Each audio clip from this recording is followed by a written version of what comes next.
नमस्कार, मैं हूं सुरेश चौहान के और आप देख रहे हैं बिंदास पोल। बिंदास में हम फिर आपके सामने लेकर आए जाकिर नाइक का मुद्दा। जी हां, इस देश में रहने वाले हर व्यक्ति को यह देश कैसा हो यह सोचने का पूरा अधिकार है, लेकिन वो कितना अच्छा हो यह सोचने का अधिकार है। वो कितना खराब हो यह नहीं। यह हो सकता है कि आपके सोच का दायरा सीमित हो, लेकिन उसको आप इस देश के विकास को, इस देश के बढ़ते हुए कदम को, लोगों के सपने के भारत को उसमें समेट नहीं सकते। भले आपकी आध्यात्मिक, स्पिरिचुअल या किसी भी प्रकार की धार्मिक भावना आपको बांधे रखे, आप राष्ट्र के विकास की दिशा को मोड़ नहीं सकते, खास करके तब जब वो किसी केवल एक धर्म के दृष्टिकोण से आगे बढ़ने की बात हो। भारत जहां हमेशा कई विचारों के लोगों को पूरा वो सम्मान का स्थान मिला है जो मूल निवासियों को मिला है, इसलिए हर व्यक्ति ये देश आगे कैसे बने इस पर सोच सकता है, लेकिन दूसरों के स्वतंत्रता के ऊपर किसी भी प्रकार का बंधन किए बगैर। लेकिन पिछले कुछ सालों में कुछ ऐसे विचार दुनिया के सामने आए हैं जो अब भारत पे भी हावी होने का एक प्रयास हो रहा है, और वो विचार का एक शब्द में अगर नाम आप समझ जाएंगे तो वो है तालिबान। जी हां, एक ऐसा कट्टरपंथी विचार जिसने कई देशों को तबाह कर दिया, खुद भी तबाह हो गए और आने वाले कई सालों को, कई पीढ़ियों को, कई मनुष्य जातियों को तबाह किया। ऐसा खुद उनके ही विचार के अर्थात इस्लाम के दूसरे पक्ष का कहना है। अब इसी विचारों का प्रचार करने वाले जाकिर नाइक इस देश को भी इस्लामी बनाना चाहते हैं। ऐसा वीडियो हम आपको दिखाएंगे, और नेचुरली इस दुनिया के हर व्यक्ति को इस्लामिक बनाने का उनका इस अभियान में भारत का हर व्यक्ति बनाना वो अपना कर्तव्य मानते हैं, इसलिए रोज इस विषय पर एक एक कदम आगे बढ़ते हैं। हम आपको दिखाते हैं कि अगर जाकिर नाइक का इस देश के प्रति जो भी सपना है, जो कि उनका कहना है कि ये मेरा देश है तो मैं इसके लिए ये सपना देख रहा हूं, इस्लामी राष्ट्र बनाने का, तो क्या उस सपने के भारत में, जाकिर नाइक के सपने के भारत में आपकी स्वतंत्रता अबाधित है?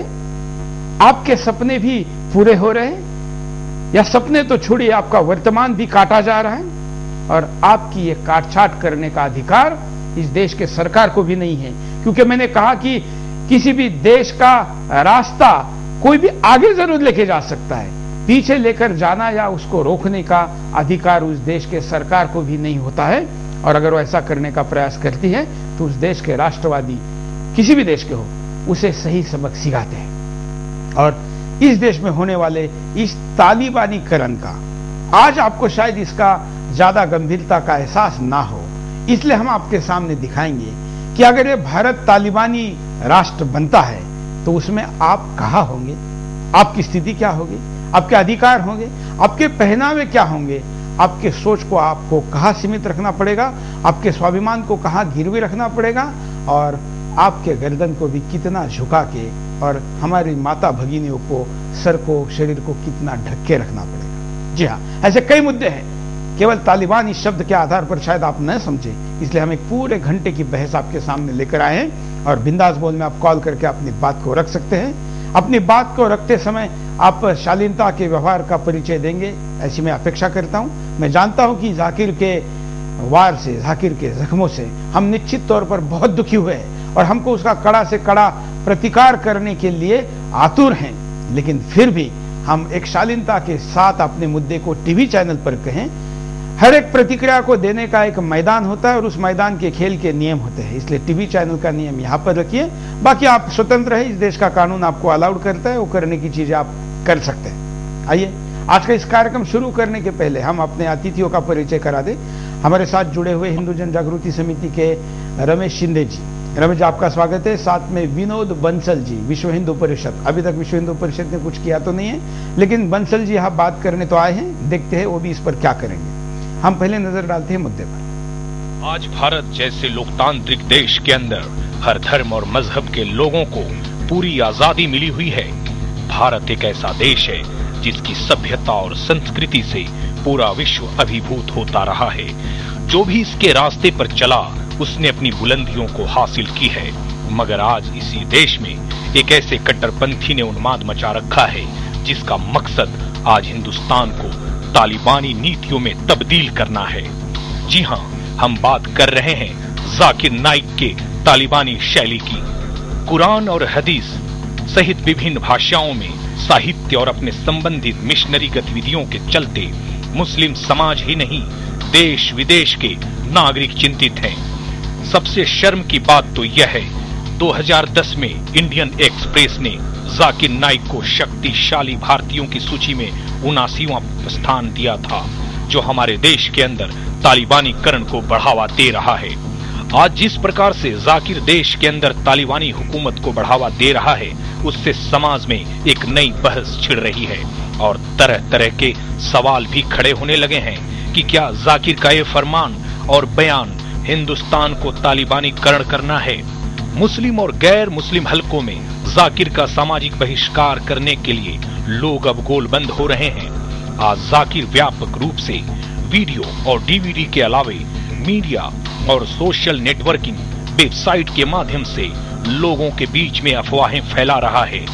नाइक दुनिया भर में नई बहस और व्याख्यान का आयोजन कर रहा है, मगर अब हर ओर इसका बहिष्कार हो रहा है, क्योंकि जाकिर के तालिबानी बयानों से आज हर कोई चिंतित है। नाइक कहता है कि कोई भी गैर मुसलमान अगर इस्लाम चुनता है तो वह इस्लाम के अनुसार सही है, लेकिन एक मुस्लिम धर्मांतरण करना चाहे तो यह देशद्रोह है। जाकिर नाइक इसे अपराध मानता है और इसकी सजा इस्लामी कानून के तहत मौत बताता है। ऐसे में सवाल अब भी जस का तस बना हुआ है कि क्या ऐसे बयानों से हिंदुस्तान जैसे लोकतांत्रिक देश को क्या जाकिर तालिबान का शक्ल देना चाहता है, जहां पर न तो कानून है और न ही मानवता नाम की कोई चीज, जहां पर स्कूल में महिलाओं के जाने पर प्रतिबंध है, जहां पर छोटी सी गलती के लिए लोगों को सरेआम मौत के घाट उतार दिया जाता है, जहां पर मंदिरों को तोड़कर मस्जिद बनाया गया। तालिबानियों में आज भी पूरी दुनिया के मुकाबले सबसे कम साक्षरता दर है, लेकिन अब लगता है भारत में भी मंदिरों को तोड़ा जाएगा। महिलाओं को भी अब यहाँ बुर्के में निकलना पड़ेगा और हर जुर्म की सजा मौत होगी। नाइक ने कहा है कि वह बिन लादेन की आलोचना नहीं करता। जाकिर कहता है कि यदि बिन लादेन ने इस्लाम के दुश्मनों से लड़ाई की, इसलिए हम उसके साथ हैं। आज हिंदुस्तान में भले ही जाकिर अपने तालिबानी प्रचार करने के लिए इधर उधर घूम रहा है, मगर ब्रिटेन सहित कई अन्य देशों ने अपने यहाँ जाकिर के प्रवेश पर प्रतिबंध लगा दिया है। जाकिर नाइक को जून 2010 में कनाडा और लंदन में भी प्रवेश पर प्रतिबंध लगा रखा है। रजा अकादमी ने ब्रिटेन के उच्च आयोग को पत्र लिखकर डॉक्टर जाकिर नाइक को प्रवेश को प्रतिबंधित करने के लिए ब्रिटिश सरकार की पहल की प्रशंसा की है। तो अब सवाल यहाँ भारत सरकार से भी है कि जब भारतीय दंड संहिता के धारा 295, 298 और 153 के तहत हिंदू भावनाओं को भड़काने के आरोप में जब सजा का प्रावधान है, तो फिर जाकिर आखिर अब तक खुला कैसे घूम रहा है। जाकिर नाइक का कहना है कि एक इस्लामी राज्य के भीतर अन्य धर्मों के प्रचार बिल्कुल गलत है, जबकि वह अन्य मुसलमानों को आजादी से अपने देश में इस्लाम को फैलाने की अनुमति होने की बात कहता है। जाकिर नाइक चर्च और मंदिरों के निर्माण के बारे में कहता है कि उनके धर्म गलत है, उनकी पूजा गलत है, उनका वजू गलत है, और ऐसे में मंदिर निर्माण की अनुमति कैसे दी जा सकती है। आज एक कट्टरपंथी इस्लामी उपदेशक हर ओर गलत उपदेश दे रहा है, तो ऐसे में यह बड़ा सवाल खड़ा होता है कि क्या जाकिर नाइक भारत को तालिबान बनाना चाहता है। तो ये मुद्दा है और इस मुद्दे में बहुत से शब्द को सुनकर आपको अचंभा लगा होगा क्या ये सुदर्शन वाले क्या दिखा रहे हैं। लेकिन सच बताओ, हम 25% ही दिखा पा रहे हैं। हमको भी लग रहा है कि 100% शायद आप हजम नहीं कर पाएंगे और देश की शांति में तुरंत कोई बाधा आए, ऐसा हम नहीं चाहते। इसलिए हम जाकिर के सारे विचारों के केवल 25% बातें ही आपके सामने दिखा पा रहे हैं। देखते हैं इस 25% से इस देश का है। हमारे साथ रमेश शिंदे जी, विनोद बंसल जी और बहुत बड़ी संख्या में कॉलर, मुझे अभी बताया गया ईपी पे की कई कॉलर वेटिंग में है और अपनी बात को रखना चाहते हैं। लगातार जाकिर का पर्दाफाश इस सुदर्शन के कार्यक्रम से देश और विदेश में रह रहे मानवतावादी लोग इतने आहत है कि अपनी बात को रखने की इस मंच का सही उपयोग करने के लिए आतुर है। मैं रमेश जी और विनोद जी दोनों की एक त्वरित प्रतिक्रिया चाहूंगा। पहले विनोद जी। देखिए, प्रतिक्रिया तो समाज देगा इसकी निश्चित रूप से, जिस तरह से जो कांड इसने किए हैं। लेकिन आप बोलते समाज देगा, समाज कहती है कि वीएचपी, हिंदू का संगठन कहती है खुद अपने आप को, तो वीएचपी नहीं दे रही है। नहीं, वीएचपी क्या देगा भाई, समाज का हिस्सा वीएचपी है। और ये ऐसे बड़े तालिबानीकरण का विरोध करना, ये कानून के तहत जो कानूनी प्रक्रिया है उसके तहत सरकार को करना ही चाहिए निश्चित रूप से। हमने अभी तक जो है आप ऐसे आदमी को सरकार के हवाले छोड़ेंगे? अगर आप छोड़ रहे तो मैं आपको दावे के साथ कहता हूं कि ये सरकार इसका कुछ भी नहीं करेगी। नहीं, देखिए, ये सरकार नहीं करेगी तो निश्चित रूप से इसका खामियाजा भी सरकार को भुगतना पड़ेगा। वो तो सरकार को, हिंदू समाज को जो भुगतना पड़ेगा उसके लिए आप क्या करें? हिंदू समाज उसकी प्रतिक्रिया देगा, निश्चित रूप से हिंदू समाज उसकी प्रतिक्रिया देगा। अभी वो सरकार का मनस्थिति टटोल रहा है कि अभी जो स्थिति अभी ये कहां तक लेके जा रही है, कहां तक टॉलरेंस पावर है सरकार की। जब सरकार की टॉलरेंस पावर खत्म हो जाती, जब पब्लिक की टॉलरेंस पावर खत्म हो जाती है, तब वो सरकार के खिलाफ खड़ी होती है। अब देखिए, जिस तरह के कांड ये कर रहा है एक व्यक्ति, जिस तरह का तालिबानीकरण इसने सरकार अपने भारत के अंदर किया है, उसको देख करके अभी जो हमने प्रयास किया तो पीस टीवी पर बैन लगा। हालांकि ठीक है, बैन लगने के बावजूद भी पीस टीवी, हमें कई जानकारी मिली है कि अभी भी भारत के अंदर कई जगह चल रहा है। उसको जो है उसको रोकवाना और ऐसे व्यक्ति के ऊपर प्रतिबंध लगाना, ये भारत सरकार का परम कर्तव्य है। अगर वो अपने कर्तव्य से विमुख रहती है तो निश्चित रूप से हम, हमारे संगठन और हमारा समाज, ये जो राष्ट्रवादी लोग हैं वो चुप नहीं बैठेंगे। अभी तक यही था कि भाई किसी विकृत मानसिकता के व्यक्ति को ज्यादा हाईलाइट करने से भी कई बार कई नुकसान हो जाते हैं, लेकिन जब वो नुकसान ज्यादा करने लग जाता है तो उसमें लगता है कि अब उसका गला। तो आप क्या मानते हैं, ये नुकसान ज्यादा कर रहा है या कम कर रहा है? नहीं, निश्चित रूप से अब लग रहा है कि भाई इसका जो है ना, अब सरकार अगर नहीं करेगी तो निश्चित रूप से जनता उठेगी। रमेश जी, मैं यहाँ पर एक दुखद भरी बात बताना चाहूंगा कि जाकिर नाइक का जो कार्यक्रम हमने मुंबई में रद्द करवाया था सोमया ग्राउंड में, उसी कार्यक्रम को महाराष्ट्र के जो होम मिनिस्टर है, गृह मंत्री है आर पाटिल, उनके पार्टी का जो विधायक है जितेंद्र आव्हाड, उन्होंने अपने चुनाव के क्षेत्र में जाकिर नाइक के कार्यक्रम को, मुंब्रा जिसे कहते हैं थाने में है, वहां पर उसने उसको परमिशन दी है। तो यानी मुझे तो नहीं लगता है कि गवर्नमेंट उसके ऊपर कुछ कार्रवाई करने का प्रयास कर रही है। जिन्होंने कार्रवाई करनी चाहिए, जिन्होंने उसको अंदर डालना चाहिए, वो उसको अपने क्षेत्र में उसको अगर परमिशन देती है तो इससे ये सिद्ध हो जाता है कि उससे कुछ नहीं होगा। और हमारे साथ कई कॉलर भी जुड़े हैं, हम उनसे बात करते हैं। हालांकि आज का मुद्दा जाकिर का क्या किया जाए ये नहीं है, हम भारत अगर तालिबानी बनता है तो कैसे आपके अधिकार, सपने और आपका वजूद होगा, ये दिखाना और बात करना है। कॉलर, नमस्कार। हाँ, नमस्कार सर, बोलिए।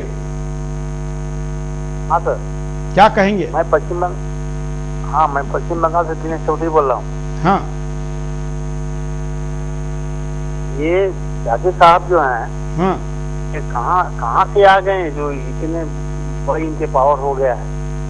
समस्त हिंद और हिंदुस्तान और हिंदू देवी देवताओं को अपमान कर रहे हैं। इतनी बड़ी ताकत इनको कहाँ से आ गया? तो हमारी सरकार भी कुछ नहीं कर पा रही है। हम लोग हाथों पर हाथ रख कर बैठे हैं। एकमात्र जो है हम सुदर्शन भाइयों उन लोगों से देख रहे हैं कि वही लोग जो है। धन्यवाद। अगले कॉलर से बात करते हैं। नमस्कार। नमस्कार, बोलिए। चौहान जी। हाँ, ये पाखंड फैला रहा है ये जाकिर नाइक, ये तो तालिबान वाला जो आप बता रहे हैं, तालिबानी हुक्म तो इसने जारी कर दिया है, लेकिन बाद वाले परिणाम नहीं जान रहा है कि इसका परिणाम क्या होगा। ये हिंदू नहीं, जो सुन्नी समुदाय है उसके खिलाफ भी इसने बोला। सिद्धार्थ नगर का इटवा है कस्बा एक, हेलो, हाँ, इटवा एक कस्बा है, वहाँ पे इसने बुर्का पहन के भागा है। सिद्धार्थ नगर डिस्ट्रिक्ट में इटवा कस्बा पड़ता है जो।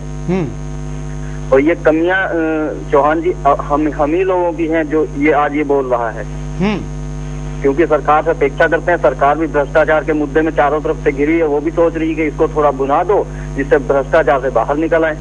तो सरकार से अगर जो ओरिजिनल सनातन में विश्वास रखते हैं, अगर वो सरकार से अपेक्षा करते हैं तो वो गलत है।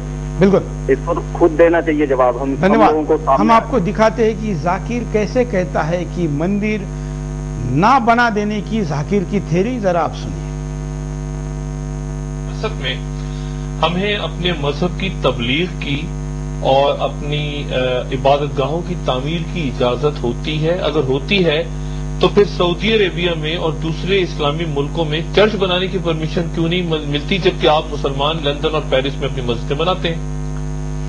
चंद इस्लामिक मुल्कों में, मिसाल के तौर पर सऊदी अरेबिया एक्सेट्रा में, propagation of any other religion is prohibited. Even construction of any place of worship is also prohibited. और इसमें कई गैर मुस्लिम कहते हैं कि हम जब आपको अलाउ करते, हमारे कंट्री में आते, यूरोप में आते, अमेरिका में आते, तबलीग करते, मॉस्क बनाते, तो हमें क्यों नहीं परमिशन है? इसका मैं सिंपल सवाल पूछता हूं कि मैं गैर मुसलमान से ये पूछता हूं, अगर आप एक स्कूल के प्रिंसिपल हैं और अगर आप मैथ्स टीचर चुनना चाहते हैं और 3 टीचर आते हैं, एक टीचर से आप सवाल पूछे 2 जमा 2 कितना, पहला टीचर कहता है कि 2 जमा 2 3, दूसरा टीचर कहता है 2 जमा 2 4, तीसरा टीचर कहता है 2 जमा 2 6। तो मैं ये उनसे पूछता हूं, वो टीचर जो कहता है 2 जमा 2 3 या 2 जमा 2 6, क्या आप उसको स्कूल में रखेंगे? तो वो कहते हैं नहीं। रखू आप उसको पढ़ाने देंगे? बोलते नहीं पढ़ाने देंगे। क्यों नहीं देंगे? क्योंकि उसे मैथमेटिक्स का सही इल्म नहीं है। इसी तरीके से जहां दीन का सवाल है, अल्हम्दुलिल्लाह सुम्मा अल्हम्दुलिल्लाह, हम मुसलमान जानते हैं कि इन्न दीन इंदल्लाह इस्लाम। सूरह इमरान सूरह नंबर 3 आयत नंबर 19 के आयत है कि सिर्फ एक ही सही दीन है, वो है इस्लाम। और अल्लाह ताला फरमाते सूरह इमरान सूरह नंबर 3 आयत नंबर 85 में क्या इस्लाम के अलावा कोई भी दिगर मज़हब अल्लाह सुब्हानहू व तआला कबूल नहीं करेंगे। तो दीन के मामले में हम जानते हैं इस्लाम ही सिर्फ सही दीन है, इसीलिए हम दूसरे दीन का प्रोपगेशन अलाउ नहीं करते। जहां तक कि दूसरा सवाल है कि हम चर्च बनाने देंगे या टेम्पल बनाने देंगे, जब दीन ही गलत है और चर्च में ईसा अलैहिस्सलाम को पूजना गलत है, बुत परस्ती गलत है, इसीलिए हम गलत चीज हमारे मुल्क में अलाउ नहीं करें। ये हम कोई छुपा वीडियो नहीं दिखा रहे हैं, ये एक टीवी चैनल पर दिया हुआ इंटरव्यू है जिस पर ये सारी बातें जाकिर नाइक कहता है। उसके कहने के अनुसार हिंदू का बेसिक फंडामेंटल गलत है। इसके कहने के अनुसार सारे जो गैर मुस्लिम धर्म है उनका फंडामेंटल अर्थात 2 + 2 = 4 नहीं है, वो केवल इस्लाम का है। क्या आप इस बात से सहमत हैं? क्या जाकिर की इस बात में आपको यह नहीं दिखता कि आपकी आराध्य वैष्णव देवी का मंदिर नहीं रहेगा? क्या आपको यह नहीं दिखता कि जिस तिरुपति के सामने दर्शन कर आप अपने बाल को अर्पण करके आते हो मंदिर नहीं रहेगा? क्या आपको जाकिर के इन बातों से शिरडी के साईं बाबा से लेकर आपके गांव के या शहर के हनुमान और बिरोबा मंदिर तक उद्ध्वस्त होते हुए नहीं दिख रहे हैं? अगर ऐसा नहीं दिख रहे तो आपको दूर का नहीं दिखाई देता, और दूर का नहीं दिखाई देने वाले व्यक्ति का खाई में गिरने की संभावना सबसे ज्यादा रहती है, और आप इससे बचें।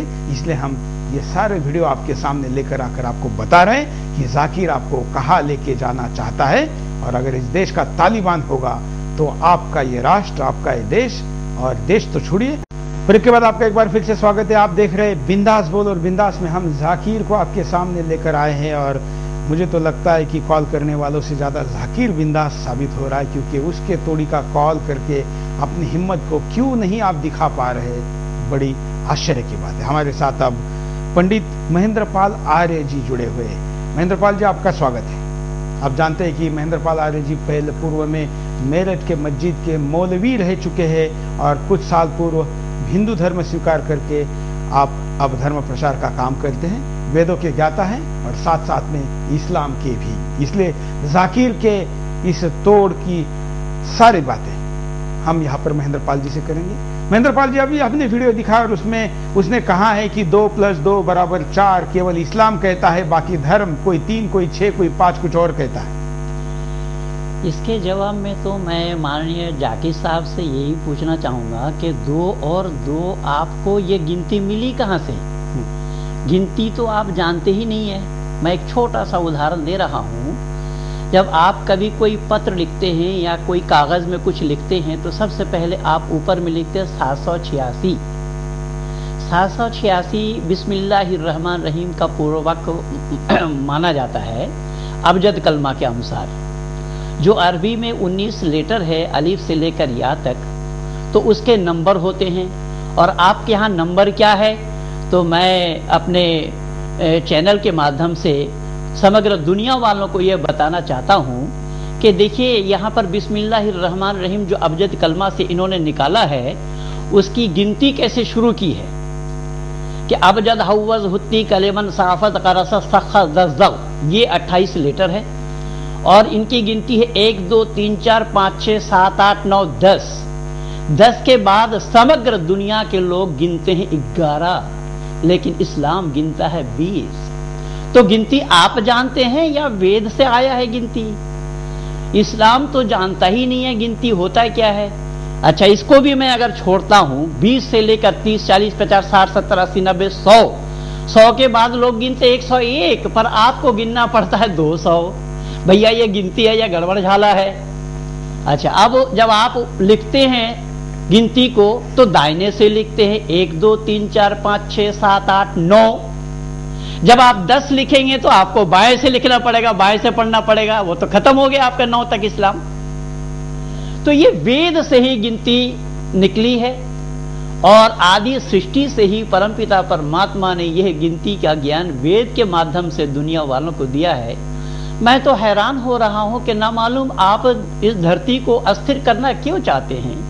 मैं तो आपसे यही गुजारिश करूंगा, प्रार्थना करूंगा कि अगर सही अर्थों में आपने कुरान को अच्छे ढंग से पढ़ी होगी तो अल्लाह ताला ने साफ शब्दों में जिक्र फरमाया है वल्लाहु ला युहिब्बुल फसाद, कि अल्लाह ताला दुनिया में पसंद नहीं करते हैं जो फसाद फैलाने वाले लोग होते हैं। तो आप तो सारा काम फसाद फैलाने का ही कर रहे हैं भैया। नहीं, लेकिन ये आपको लगता है वो फसाद फैला रहे हैं, उनके हिसाब से वो तो धर्म के प्रचार का काम कर रहे हैं। नहीं, धर्म के प्रचार का काम कर रहे, पर धर्म में ये थोड़ा ही धर्म का काम है मानव को मानव से जोड़ना, और ये तो मानव को मानव से जुदा कर रहे हैं। इसको हम धर्म कैसे कहें? बिल्कुल। हम आपको स्क्रीन पर एक वीडियो दिखा रहे हैं जो कि आप साथ साथ में आर्य जी बोलते थे तब देख रहे थे। मैं फुल स्क्रीन इसको पूरा दिखाने के लिए कहूंगा। जो एक सजा देने वाला वीडियो है, एक महिला को वाला वीडियो है, इसको मैं फुल स्क्रीन चलाने के लिए कहूंगा जो अभी स्क्रीन पर चल रहा था, जिससे कि आपको पता चले ये तालिबान में महिलाओं को किस तरीके से सजा दी जाती थी। कोड़े मारने की यह सजा है। कोड़े मारने की सजा किस किस विषय के लिए दी जाती है? कोड़े मारने की सजा तो जिना करने से, चोरी करने से, डाका डालने से, डाका डालने पर 80 कोड़ा लगाया जाता है और जिना करने पर संगसार किया जाता है, सीना तक मिट्टी में दफना करके दूर से पत्थर मार मार कर मार दिया जाता है। तो ये सही अर्थों में ये देखिए जो अभी आप कह रहे थे कि सीने तक मिट्टी में दबाया जाता है और ये पत्थर मारकर इस्लाम का, हाँ, इस्लाम का कहना है अज़ानिया तो वज़ानी फजलिदु कुल्लु वाहिद। ये कुछ एसिड फेंकने की सजा के चेहरे हैं जी। तो कुरान का कहना है, मतलब अगर आप बात को नहीं मानते, हम कहेंगे वैसा नहीं चलते, तो ये हमारी सजा है। और क्या भारत में इस प्रकार की सजा आप चाहते हैं? भाई ये मानवता विरोधी है। मानवता क्या है पहले उसको जानना पड़ेगा। आत्म सर्वभूतेषु, वेद में आदि सृष्टि में ही परमपिता परमात्मा ने मनुष्य मात्र के लिए उपदेश दिया है कि समस्त आत्माओं को अपनी आत्मा के समान जानना, यह है मानवता। हमारे महाभारत के भाषा में इसको कहा गया आत्मा नाम प्रतिकूलानि परिश्राम ना समाचरेत। अपने आत्मा के लिए जो सही ना लगे ऐसे विचार अन्यों के लिए करना नहीं चाहिए, ये है मानवता। तो ये तो सब मानवता की परे की बात हो रही है।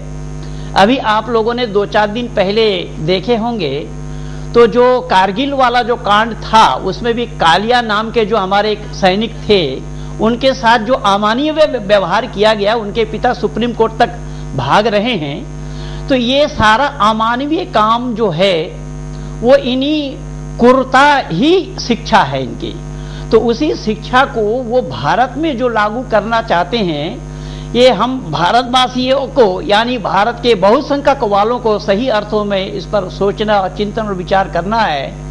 और भारत सरकार को भी चाहिए कि सही अर्थों में जो मानवता विरोधी बातें हैं, क्या वो किसी मजहबी ग्रंथ में होना जिसको धार्मिक ग्रंथ कहा जाता है, होली ग्रंथ कहा जाता है, पवित्र कहा जाता है, क्या पवित्र ग्रंथों में इन सब बातों का होना मानवता विरोधी नहीं है? तो वर्तमान भारत सरकार को भी इसका संज्ञान लेना चाहिए और जो सही है उस सही को सही करके और गलत को गलत प्रमाणित करके दुनिया वालों के सामने प्रस्तुत करने से, जैसा कि हमारे ये ऋषि मुनियों का देश है और आदि सृष्टि से ही ऋषि मुनि हमें यही उपदेश देते आए हैं, सुनाते आए हैं, और ऋषि मुनियों की जो वो मानवता का प्रचार था उस पर ये कुठाराघात हो रहा है, और वो भी भारत जैसा देशों में। अगर इनको कुठाराघात करना हो तो अपने मुल्क में जाकर के करें ना, कौन रोक रहा है? हम थोड़े वो तो वो वहां की चीजें यहाँ लाने की बात हो रही है ना। हाँ, तो इसीलिए तो मैं कह रहा हूं कि भारतवर्ष के अंदर में इस प्रकार की जो बातें करना या आचरण में लाना, ये वैदिक संस्कृति का विरोध है, मानवता विरोध है, मानवता का ये विरोधी काम है। तो ऋषि मुनियों ने तो हमें मानवता का पाठ पढ़ाया है। मानवता क्या है? आपको ये भी दिखाते हैं कि खुलेआम कैसे मृत्यु दंड दिया जाता है। ये भी वीडियो आपके सामने देखिए। ये वो सारे वीडियो है जो कि कोई स्टिंग ऑपरेशन ना होकर हम आपके सामने यूट्यूब जो कि खुला मंच है उससे लेकर आए हैं। जीवित मारने क्या जो वीडियो है वो भी आप, हालांकि उसको हम पूरा इस तरीके से नहीं दिखा पाएंगे। हम कानून नए ब्रॉडकास्ट नियम के अनुसार उसको दिखा नहीं पाएंगे। आप उसको यूट्यूब पे देख सकते हैं कि खुलेआम कैसे गर्दन काटी जाती है, खुलेआम कैसे सजा दी जाती है। अब हम आपको दिखाते हैं कि बामियान की बुद्ध की मूर्तियां, जो कि शांति का संदेश दुनिया को देने वाले बुद्ध, जिन्होंने कई शस्त्रधारियों को अपने शस्त्र जमीन पर रखकर शांति के रास्ते पर चलने के लिए संदेश दिया, और करोड़ों की संख्या में, सैकड़ों की संख्या में देश और करोड़ों की संख्या में लोग बुद्ध के विचार पर चले। वो बुद्ध की मूर्तियां अफगानिस्तान में थी। शांति का भी कभी वहां पर वास हुआ करता था, लेकिन जैसे ही वहां पर सत्ता पलट हुई, तालिबान ने अपना उस देश को कब्जा किया। तो ये वो वीडियो है जो तोहफों से दाग कर इसके ऊपर ब्लास्ट करके बुद्ध की मूर्तियां तोड़ी गई, तालियां बजा रहे लोग। कई ऐसे देश है जो देश बुद्ध को मानते हैं, बड़े सक्षम पावरफुल देश है, लेकिन वो कुछ नहीं कर पाए। ये देखिए, गोलियां दागी गई, ब्लास्ट किया गया। क्यों? क्योंकि मुंह बंद है। यह ऐतिहासिक धरोहर है, इसको दोबारा नहीं बनाया जा सकता। यह अंतर्राष्ट्रीय नियमों के अनुसार भी संरक्षित स्मारक था, लेकिन इसको तोड़ा गया। अगर यही सोच इस देश में बढ़ती है तो क्या होगा? मेरे मुस्लिम भाई भी क्या इस विषय से सहमत है कि इस देश में खड़ी बुद्ध की मूर्तियां, क्या इस देश में खड़ी अन्य धर्मियों की मूर्तियां ऐसी ही तोड़ी जाएगी? इससे आप सहमत हैं? जरूर बोलिए, क्योंकि आप ना बोलेंगे तो आप जाकिर का चुप रहकर समर्थन करेंगे। आर्या जी, क्यों इस मूर्ति को तोड़ा गया? मेरे से ये सवाल पूछते हैं, उन दिनों में मैं लिखा इसके ऊपर, जो मेहमान में गिन करके 800 प्रतिमाओं को मिसाइल से उड़ाया गया था। तो उन दिनों में मैं इस पर लिखा कि ये तो इस्लाम का जन्मसिद्ध अधिकार है। हजरत इब्राहिम अलैहिस्सलाम ने वो बचपन में ही कुल्हाड़ी से मूर्तियों को तोड़े थे, और जिस इब्राहिम के पिता का नाम था अजर, जो मूर्तिकार थे, मूर्ति बनाने वाले थे, मूर्ति पूजक थे, तो इब्राहिम वो उन मूर्ति पूजा करने के लिए मना करते थे अपने पिता को, अपने वालिद को, और जितने भी उनके लोग होते थे, कुटुंब आदि सबको। तो एक बार ईद के मौके पे सब लोग घूमने के लिए गांव से बाहर जा रहे हैं, तो इब्राहिम के पिता अजर ने भी बोला था कि चलो तुम भी घूमने के लिए चलो। तो इब्राहिम ने मना किया। तो जब सब लोग घूमने के लिए निकल गए तो इब्राहिम ने एक कुल्हाड़ी ले करके सभी मूर्तियों को तोड़ा, और जो उसमें से बड़ी मूर्ति थी उसके कंधे पे कुल्हाड़ी रख दिया। जब सब लोग वापस आए और शिवालय में पहुंचे तो उन्होंने देखा शिवालय में मूर्तियों की हालत को, तो समझने में देर न हुई, उन्होंने फौरन इब्राहिम से पूछा। तो इब्राहिम ने जवाब क्या दिया कि उस बड़े मूर्ति से पूछो जो कुल्हाड़ी कंधे में लिए खड़े हैं, वो बता देंगे। तो ये एक मजाक की बात है, और उन दिनों में शायद मिसाइल न होने के कारण उन्होंने कुल्हाड़ी का सहारा लिया, और आज मिसाइल का युग है तो इन्होंने मिसाइल से उड़ाया। नहीं तो क्या फिर भारत में भी ऐसा ही होगा? भारत में ऐसा हो तो इसके लिए जिम्मेदार तो भारत सरकार है, इसके लिए जिम्मेदार भारत के बहुसंख्यक लोग हैं कि अगर ये करना है तो कहीं हुआ है, कहीं जाकर के करे वो बात अलग है, लेकिन भारत में अगर हो ये सब काम तो ये वैदिक संस्कृति पर कुठार लगाता है, जो मैं शुरू से अब तक बोलता आया। आर्या जी, फेसबुक पर सुश्रिता पाटिल पुणे से कहती है कि यह तो भारत में हो भी चुका है, औरंगजेब में तो कई मूर्तियों को ऐसे तोड़ा है। तो ये तो मैं पहले ही बोल चुका हूं कि इस्लाम का जन्मसिद्ध अधिकार है, ये इस्लाम के आगाज से ये काम होता आया है। जो खाना काबा के मस्जिद से 360 मूर्तियों को तोड़ करके उस खाना काबा को तैयार किया गया, इब्राहिम काल से लेकर के हजरत मोहम्मद काल तक, और उसके बाद अब तक जो भारत में हुआ है वो भी जीते जागता प्रमाण हमारा इतिहास। कई कॉलर हमारे साथ वेटिंग में है, हम उनको कहेंगे कि कम शब्दों में अपनी बात को रखें। नमस्कार, बोलिए। वंदे मातरम अंकल। हाँ बोलिए। मैं सुधांशु शर्मा बीकानेर से बोल रहा हूँ। हाँ। सबसे पहले तो मैं आपको इन प्रयासों का दिल से समर्थन करता हूँ जो आप राष्ट्र और समाज की भलाई के लिए लगातार कर रहे हैं। इसी कारण से आप मीडिया में मेरे हीरो हैं और सुदर्शन मेरा प्रिय चैनल है।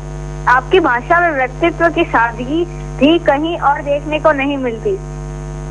कल जाकिर नायक हर मुसलमान को ओसामा बनाना चाहता है, ये तालिबानी सोच ही है। विडंबना देखिए, ये जहरीला काम वो जिस चैनल के द्वारा करता है उसे पीस टीवी कहता है। जय हिंद। वाह, हालांकि इस पीस टीवी का आर्या जी 8 साल के कॉलर है हमारे, मतलब आप सोचिए कि कितनी अच्छी सोच रखते हैं।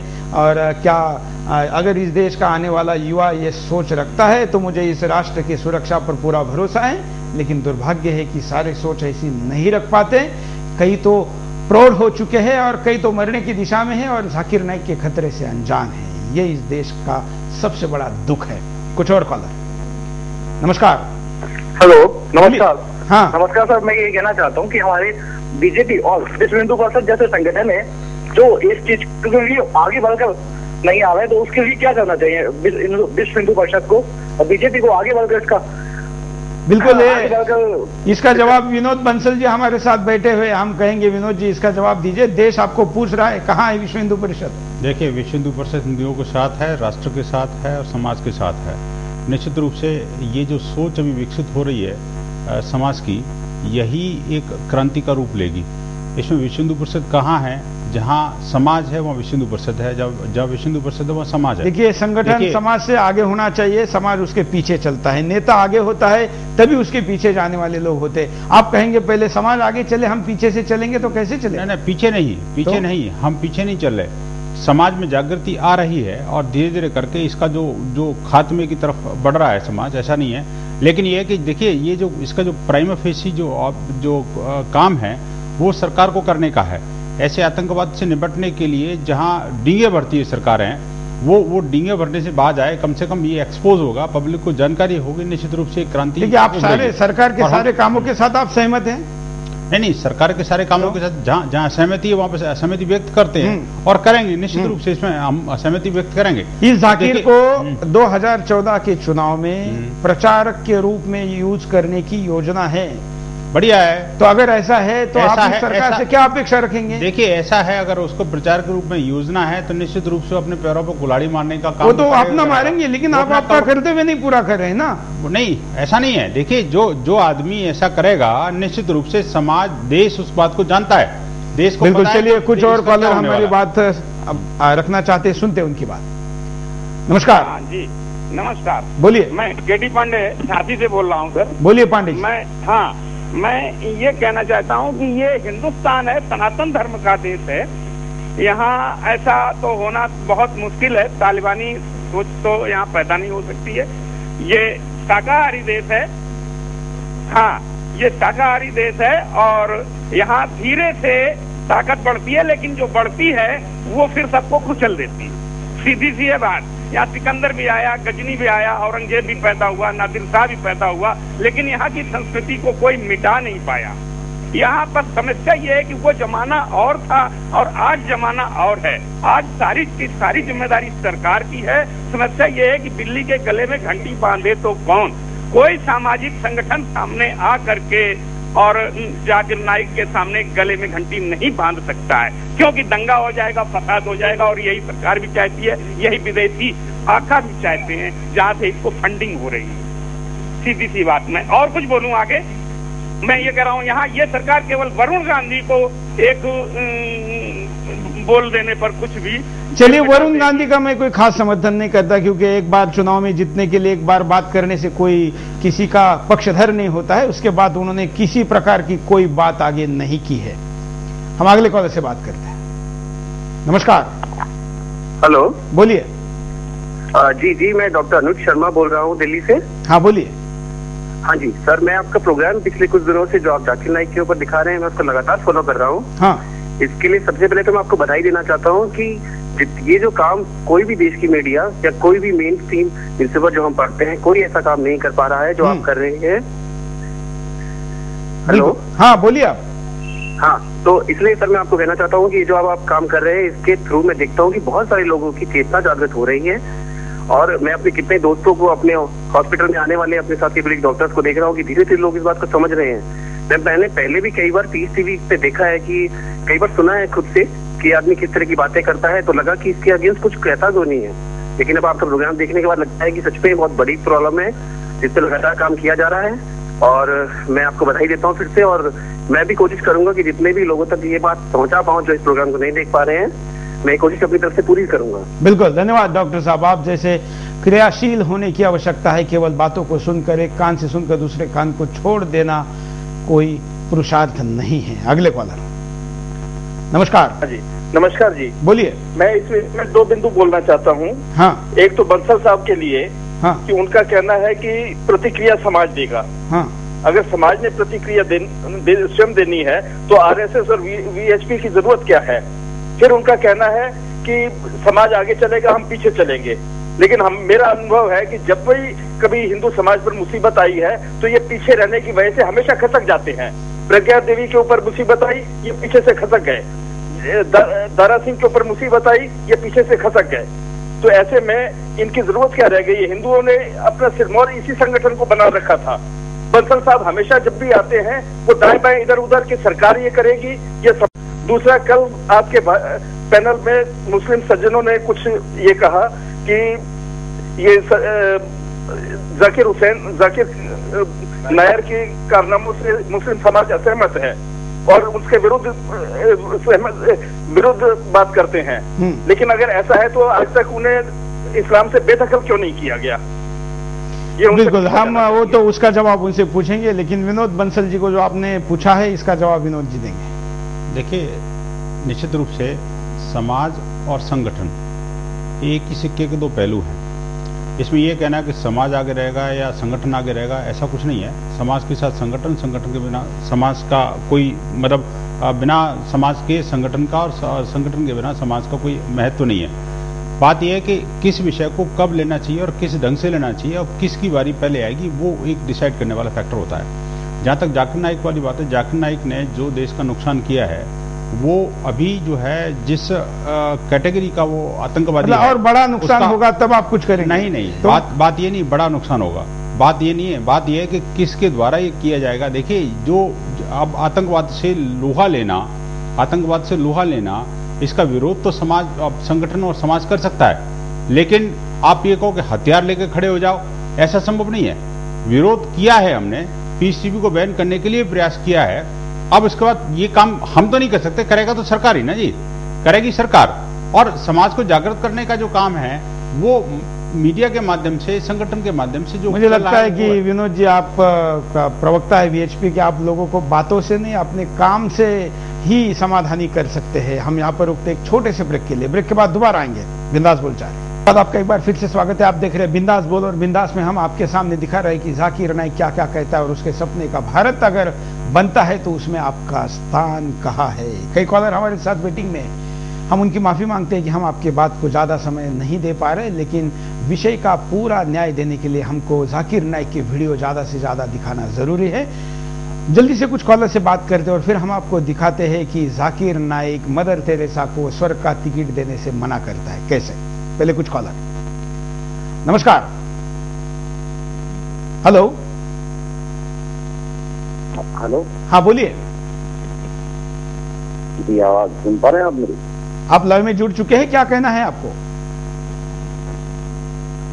मैं ये कहना चाह रहा हूँ सर, ये जाकिर नाइक जैसे लोग जो हैं ये किसी इस्लाम के या किसी भी धर्म के दूत नहीं हो सकते।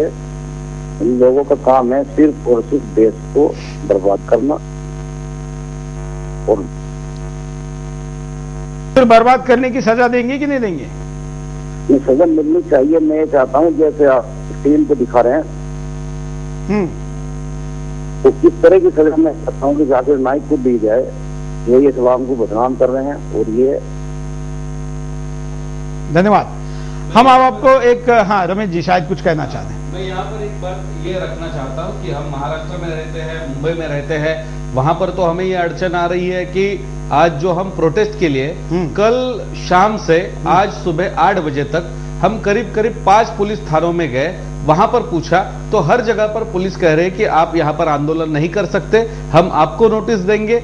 लेकिन मेरा यह सवाल है कि यहां पर जो बातें यहां पर सुदर्शन ने इतनी बड़ी चीजें लोगों के सामने लाई है, ये आतंकवाद से जुड़ा हुआ आदमी है जो लोगों को या हिंदुस्तान को तालिबान करने का प्रयास कर रहा है। तो मेरा यह सवाल यहां पर बनता है कि कांग्रेस की जहां पर गवर्नमेंट है वहां पर हमें प्रतिबंध है, लेकिन क्या बीजेपी की गवर्नमेंट जो कांग्रेस से ज्यादा राज्यों में है, आज गुजरात में कोई इसके विरोध में केस नहीं हुआ, हम कर्नाटक में प्रयास किया, वहां पर हमें बहुत सारी अड़चनें आ गई।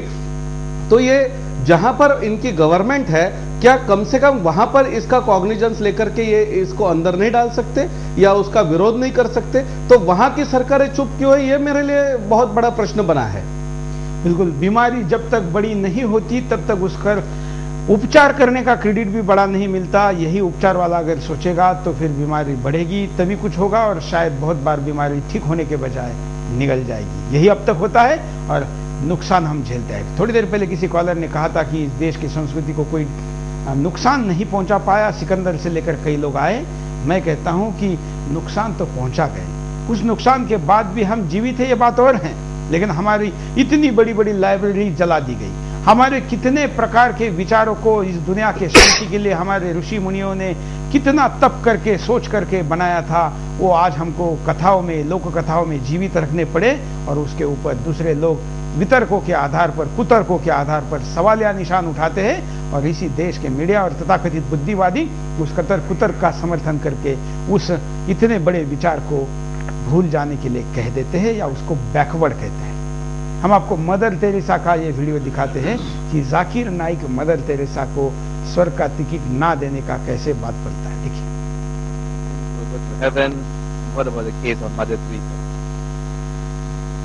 Minimum criteria is required for any human being to go to Jannah as sport. Have faith, Iman, have righteous deed, exhort people to truth, to Dawah and Islam, exhort people to patience and perseverance. If any one of these 4 criteria are missing, you shall not enter Jannah. I am coming from Bombay. I am an Indian. You know, I have seen many of our organizations, and many people can tell you the inside story.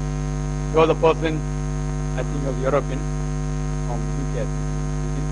He wrote a book on Mother Teresa, her inside story, and that book was telling all the negative points that she is the person who has misled so many people, etc. But that Allah knows. I leave it for that.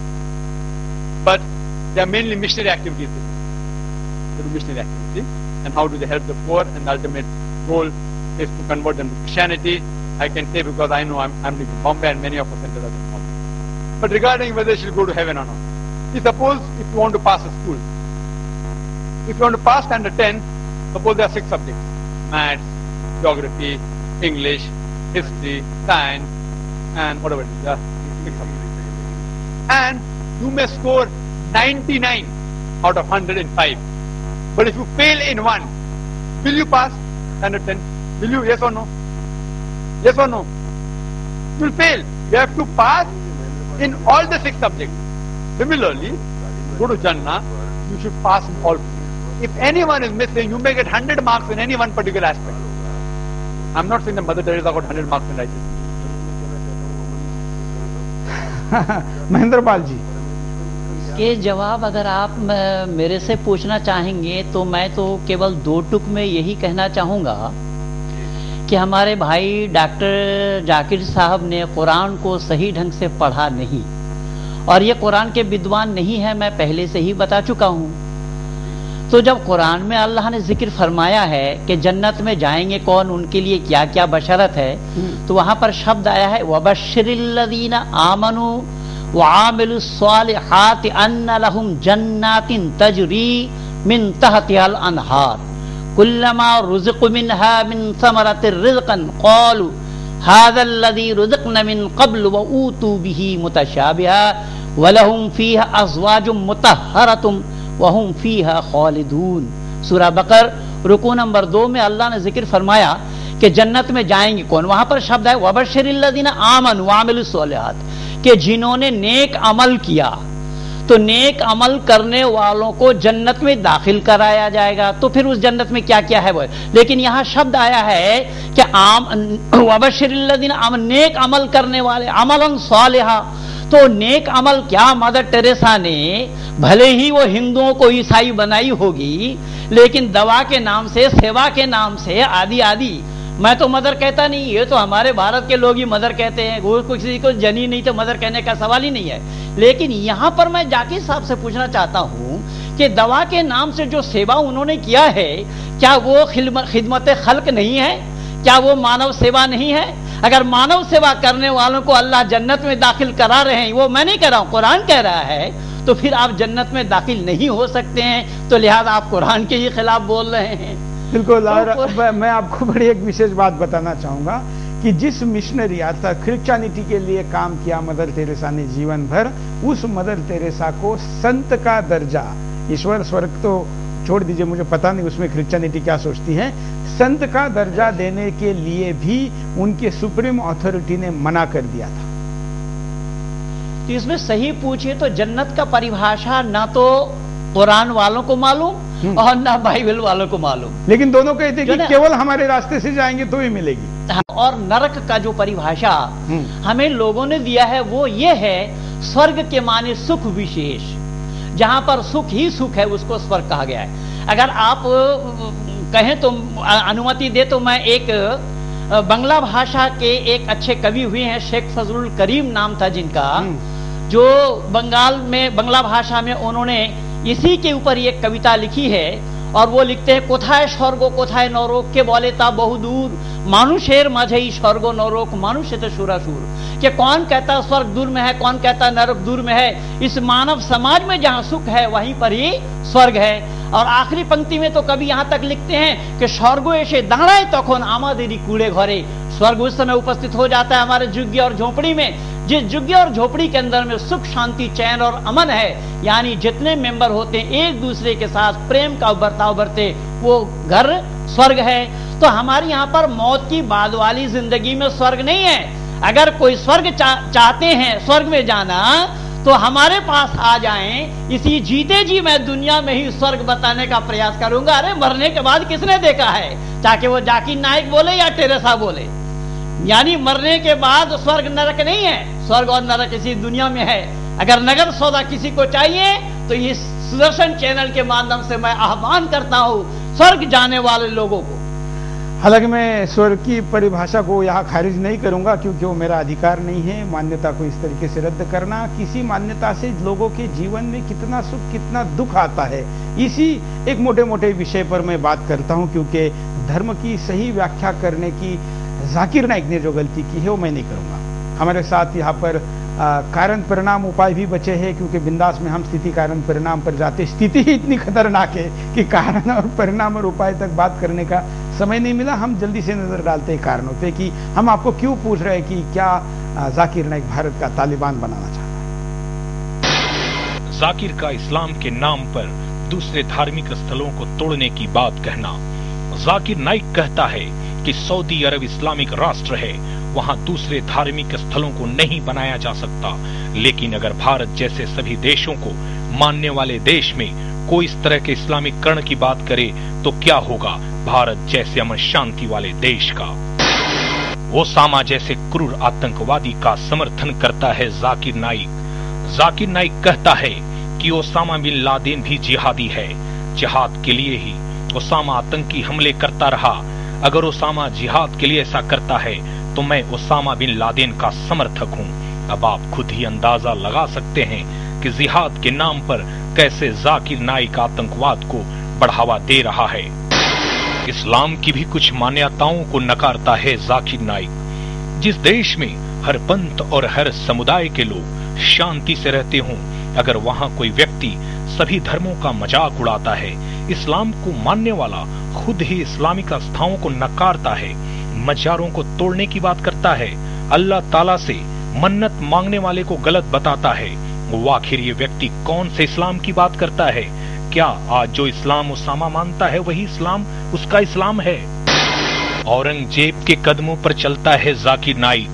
लगता है जाकिर नाइक उसी तरह से भारत का इस्लामीकरण चाहता है जैसे औरंगजेब ने भारत में कहर बरपाया था। औरंगजेब ने हिंदू धार्मिक स्थलों को न सिर्फ तुड़वाया बल्कि बेदर्दी से उन्हें रौंदा भी। दूसरे धर्म को मानने वालों को जबरदस्ती इस्लाम कबूल कराया था। क्या ऐसा ही सपना जाकिर नाइक देखता है? समाज की शांति और अमन चैन को खतरा बनता जाकिर। जिस तरह से जाकिर नाइक खुलेआम दूसरे धर्मों का मजाक उड़ाता है, दूसरे धर्मों के तीर्थ स्थलों को तोड़ने की बात करता है, क्या इससे देश में अमन शांति बनी रह सकती है? क्या सभी धर्मों और संस्कृतियों को मानने वाले भारतवर्ष में लोगों की शांति को इससे खतरा नहीं होगा? हम आपको परिणाम भी दिखाते हैं कि क्या होंगे। देश में आतंकी घटनाएं बढ़ जाएंगी। जिस तरह से अलकायदा, लश्कर-ए-तैयबा और हिजबुल मुजाहिदीन जैसे संगठन युवाओं का ब्रेन वॉश करके भारत के खिलाफ उन्हें आतंकी घटनाओं के लिए उकसाते हैं, उसी तरह से जाकिर नाइक भारत में लोगों का ब्रेन वॉश कर रहा है।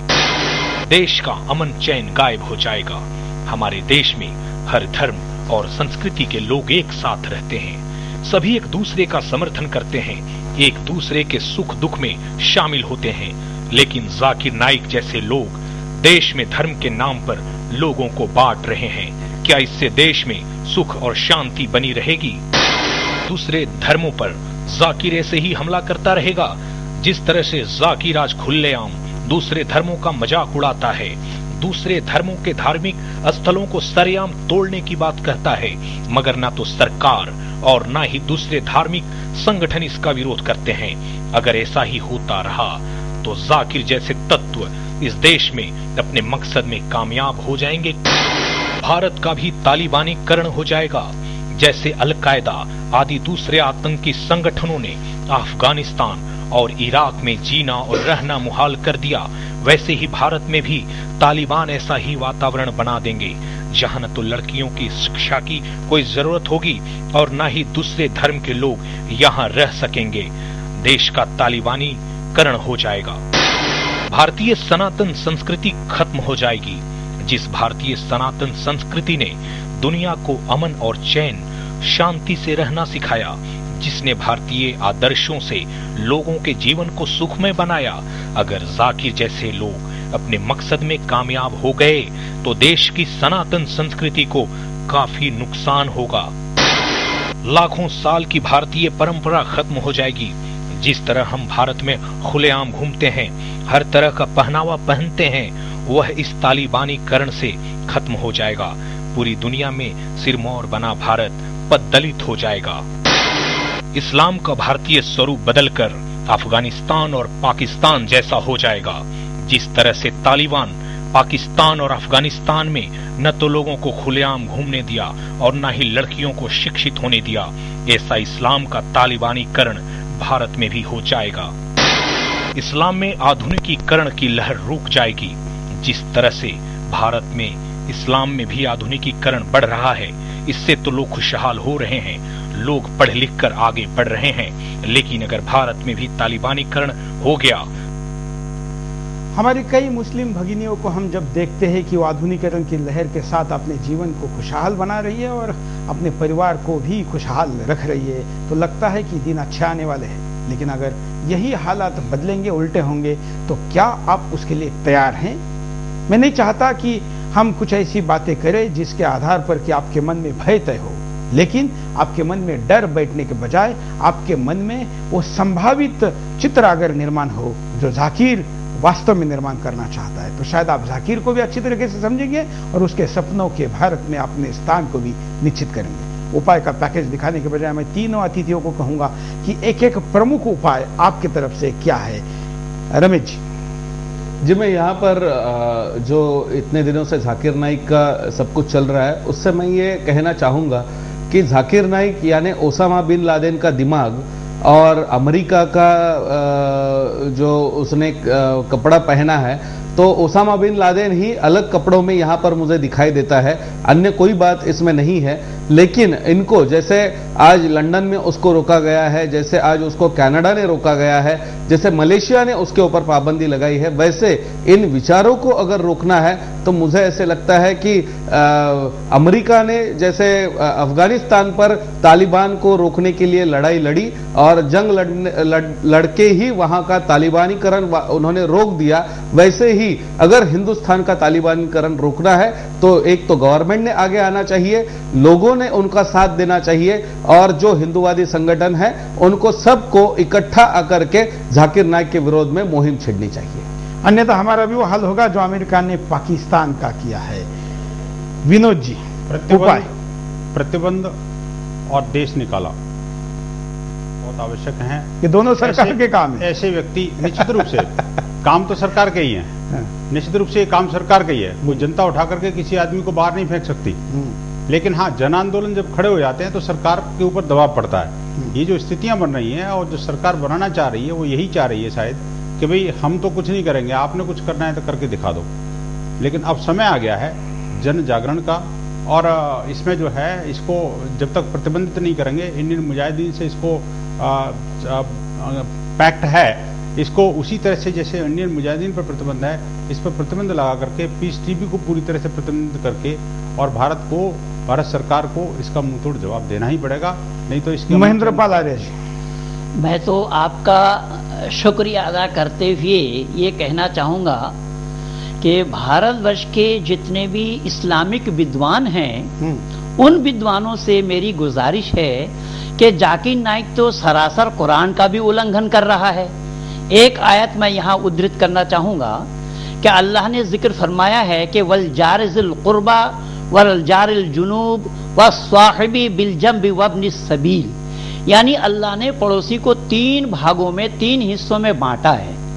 और वो क्या क्या है कि एक पड़ोसी वो है जो पड़ोसी तुम्हारा है और खून का रिश्ता भी है, एक पड़ोसी तुम्हारा वो है जो केवल पड़ोसी है, खून का रिश्ता नहीं, क़ुरबात नहीं। एक पड़ोसी वो है किसी स्कूल में कॉलेज में पढ़ने वाला साथी, गाड़ी में ट्रेन में बस में सफर करने वाला साथी। वो मुस्लिम और गैर मुस्लिम में कोई तखसीस नहीं है, विभाजन नहीं है, चाहे वो गैर मुस्लिम भी क्यों ना हो, तो अल्लाह ने जिक्र फरमाया है कि उनके साथ तुम्हारी हमदर्दी होनी चाहिए।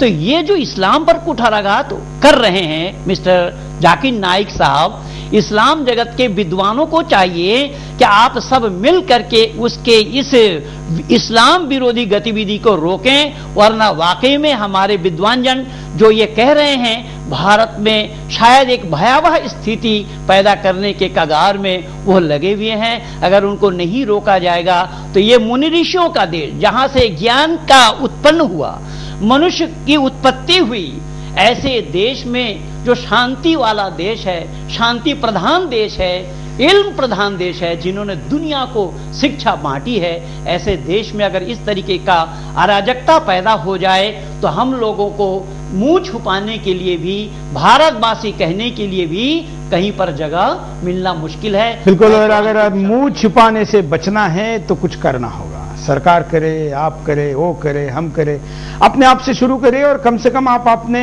लोक प्रतिनिधि को, आप जिस भी दल को वोट करते उस दल को, उसके कार्यालय को, सरकार को आप फोन करिए और कहिए कि जाकिर नाइक खुलेआम कैसे दिखता है, कैसे घूमता है, कैसे ये बातें करता है। और आप जिस भी चैनल के दर्शक हैं, आप स्वतंत्र है अपने चैनल को चुनने के लिए, लेकिन जिस भी चैनल के दर्शक है उसको भी फोन करके कहिए कि इस बात को आप क्यों नहीं दिखा रहे। आप जिस भी अखबार के वाचक है